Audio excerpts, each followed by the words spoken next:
How's it going, crew? This is Happy Days, and welcome to another episode of the Weekly Wire. Today we're going to be looking at liquid generators, and also how they can be used to firstly create liquids, but also to be used with each other to create different blocks in Terraria as well. I'm really excited to do this, and I've had a lot of fun playing with it, so let's get started. Alright, the first thing I'd like to look at is the resources you'll need to get started making some liquid generators. All I've got is some buckets of water, some lava, honey, some empty buckets in case you make any errors and you need to pick up the liquid. Now, you probably only need 5 to 10 buckets of each liquid maximum, but the more you have, the faster it'll get started. You need an inlet and an outlet pump for each generator you're going to make, and these are made just with 10 iron bars and 1 piece of wire. So basically, as soon as you can get the mechanic from the dungeon, you can create these farms. And that means you can make them pre-hard mode too, which is really, really cool. Alrighty, so let's get started actually building our first one. And I'm going to start with the lava generator. Now, I'll go into why later, but firstly you want to build 6 blocks off the ground, okay? And this is because we'll have a little farming trap at the bottom later. Now, what I did was actually make them 10 blocks wide. Now, I've played around with this. It doesn't really seem to matter how big or small it is, but this design seems to work pretty nicely. So, 10 blocks wide, so 1, 2, 3, 9, 10, beautiful. And then all I did was go 20 blocks high in the air. And the trick I love to do is just count out how many blocks I need before I actually start building something. Because that way you don't have to keep count, guys. You just do it, and happy days. You know what I'm saying? If you're interested in the bricks I'm using for this, it's actually just clay bricks that you can make at a furnace, just with clay. And yeah, that's pretty much it. Alright, so once you've got this, you can clean up your bottom a bit. There we go. So we've got a nice bucket to put it all in. And now we're going to set up our pumps. And you put the inlet pump somewhere on the bottom. It doesn't seem to matter where you put it on the base of your trap. And then you need an outlet pump. So the liquid goes in down there. And then we're going to make a little tray for the outlet pump to sit in. And the reason for this is this seems to be what duplicates the liquid. So it sort of gets caught on the cusp of this little thing here. And then all I'm going to do, depends where you want to put your timer. Just for the sake of this video, I'm going to make it just sit on top here. There we go. Beautiful. Let's put a torch up here. Alright, let's get this all wired up so we can get started. The thing I really love about this too, guys, is you only need 1 color wire. So, yeah. I mean, now mobile seems to have all the wire colors, but hey, it's still nice. Alright, so what I'm going to do, let's start with the lava. And I'm just going to dump about 10 buckets in to get it started. 10? Nah, let's do more. For the sake of studio magic here, guys. So I've chucked 20 buckets of lava in. And let's turn it on. And basically what's happening is the lava is being sucked in the bottom. And it's being pumped out the top here. And because of this little extra brick here, there's some sort of trick in Terraria where it's like there's more liquid coming out than there is being pumped up. So yeah, over time that's going to fill up. Okay, well that's churning away there. Let's get started on the next one. So, I'm going to build a honey one next door. So let's make it 10 wide again. 1, 2, 3, 4, 5, 8, 9, 10. Lovely. And we'll build up like this. Now when you build your own ones, honey and lava are a lot slower than water. So you might want to make your honey and lava... but what am I talking about here? Your liquid generators, you might want to make them a bit taller than the water one, just because if you're creating, so we've got honey and lava, we're going to be creating crispy honey blocks here. So that's not too bad, but if we're using water and lava to make obsidian, the lava will run out before the water. So yeah, you might want to make one a bit taller than the other. So let's put some honey in here. And honey is nice and slow, so I'm going to chuck about 25 honey buckets in. Beautiful. Let's turn it on. Whoa. Go for a quick honey bath, that's always fun. And let's leave that running.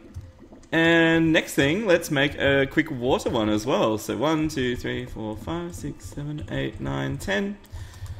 So it's sort of up to you how you want to do this. But you can see that as I'm building, the lava's filling up slowly but surely.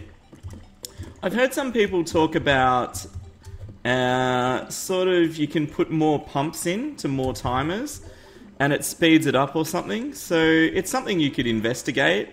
If you really needed mass quantities of these resources, but I don't know, I think, you only need so much.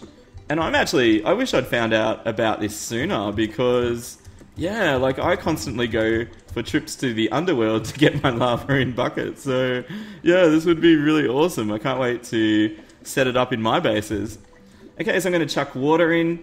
And you can see this moves a lot faster than the other liquids, so I would expect this to fill up a lot quicker. So we've got our lava, it's almost halfway now. The water's filling up nicely, and the honey's going great guns there. Let's see, so I've got honey, lava, got lava and water.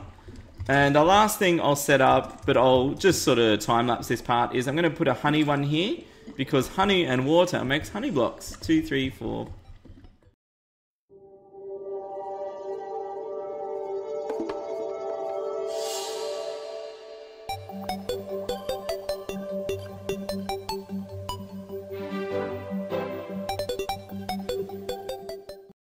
Okay, so we've got all of these set up now and churning away and creating their liquids.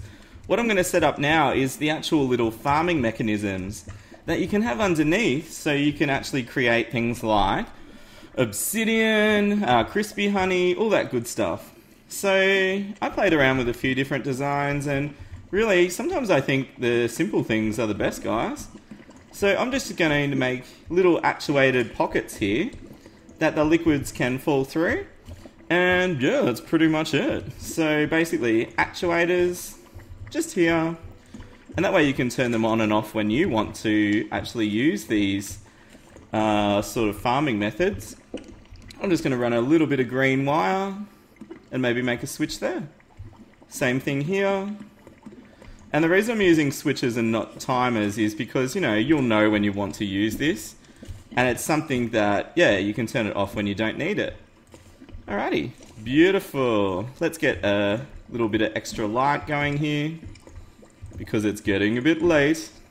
Alright, so let's start with our obsidian first. So, when I flick the switch, basically the liquids run into here, and as I mine each block, it's generating more lava falls in, more water falls in, and I can collect lots and lots of obsidian. And basically what will happen is you can see the liquids in these two generators are just falling down slowly.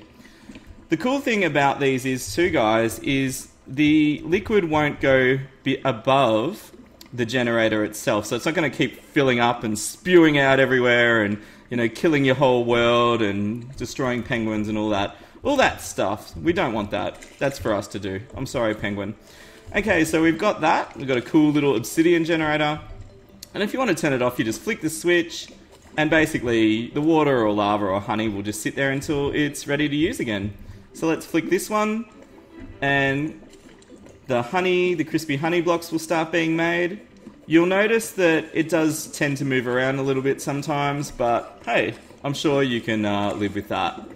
There we go. So crispy honeys. Awesome. Let's grab that. Cool.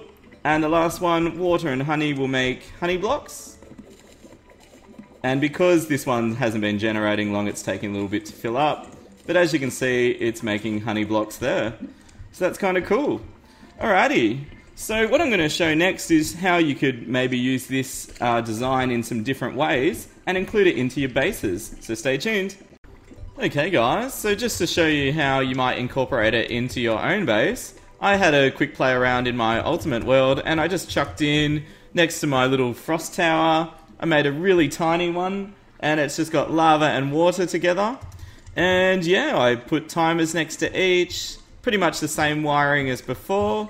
And then when you hit the switch, you can actually use it to mine obsidian, or you can just use it to generate lava and water separately. So it's really up to you how you want to use it. Yeah. Okay guys, that's it for another episode of Weekly Wire, and thanks so much for joining me today. I've had a really fun time recording this episode, and I just feel this is such a useful thing, and I can't wait to start using these liquid generators in my own worlds. Can't wait, it's going to be fun. Alright, time for some shout-outs as always. We've got Dragon Eyes YT, bit of a tongue twister, has asked me to say a sailor went to CCC to see what he could see, and all that he could see was the bottom of the deep blue sea. Thanks for that, Dragon Eyes, that was fun. Scout Lance Ravens asked me to say Happy Hornets, obviously a fan of the Serena series, thanks so much for watching it, Scout. Killer Boys, another movie one, love it, and it's a Terminator again, so I'll be back. Thanks, Killer Boys. Alright, Super Shadow Plays asked me to say Orichicum Anvil when I didn't know the name of it in the last Serena episode. Was it Serena? No, it was the Truffle episode. That's right. So, Orichicum Anvil. Now I remember. Thank you. Alright, Blake Theones asked me to say, I saw Susie sitting in a shoe shine shop. Where she sits, she shines, and where she shines, she sits. And if you try and say that too fast, you may say something rude. But I took my time with that one. And Block Brothers, to finish us off today, has asked me to say it's peanut butter jelly time. Peanut butter jelly. Thanks for that, Block Brothers. I love that. Especially when they do it in Family Guy. Alright guys, leave a like if you've enjoyed this episode of Weekly Wire. And don't forget that this is a series that's very much driven by you guys. This episode was suggested by a few of you. And if there's something you want to learn more about in Terraria, leave it in the comments. I keep all of your suggestions down. And I'm always looking to learn new things in Terraria too. So, yeah, thanks for suggesting this today. I had a great time doing it. If you haven't subscribed yet, consider joining us. We'll be doing a celebration giveaway at 10,000 subs. And I'm really looking forward to that. It's coming so fast. It's crazy. It's awesome and crazy. And, yeah, and here's the most important part. Important part, as always, stay happy. And I'll see you next time. It's Happy Day signing out. See ya. Porters just off screen. Linking up to the teleporters above the track.